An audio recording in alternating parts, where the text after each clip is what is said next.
Hello good evening नमस्कार अनि हार्दिक सुस्वागतम यहाँहरू समस्तमा। पक्कै पनि रात छिपिँदैछ, तपाईँका ती नयनहरू पनि स्वर्णेन्द्र देवीको शरण पुग्नको लागि लालायित होलान् र रात्रिकालीन समयमा सदाझै आज पनि यहाँहरूलाई प्रेम कहानी प्रेम कथा यहाँहरूको निम्ति म लिएर आएको छु। पक्कै पनि आज पनि सुनेर साथ दिनुहुन्छ होला यही विश्वास लिएको छु।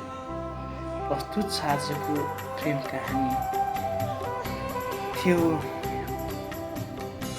सेतो कपनमा भएको गिफ्ट यानि उपहार हो।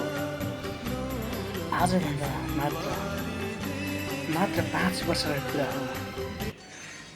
त्यही बाल्यकालको सम्झना त नभनौँ, त्यही यादको क्रममा भएको थियो।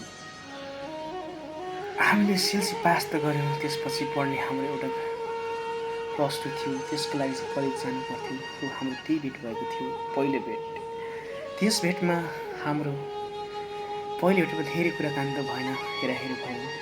त्यसपछि नाम आदान प्रदान भयो, त्यसपछि ठेगाना पनि परिचय भयो। बिस्तारै समयसँगै हाम्रा भेट पनि अलि बाक्लो हुँदै गयो। त्यस पश्चात विभिन्न आफ्ना चाहना हरेक कुराहरू एक अर्कामा आदान प्रदान हुन थाल्यो।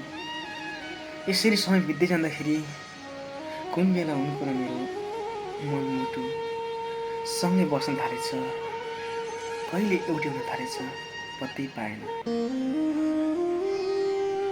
र कुनै बेला लाग्थ्यो स्कुल कलेज लागेको दिन आनन्द आउँथ्यो, मजा लाग्थ्यो। तर एक दिन छुट्टी भएको दिन कति न्यास्रो लाग्थ्यो।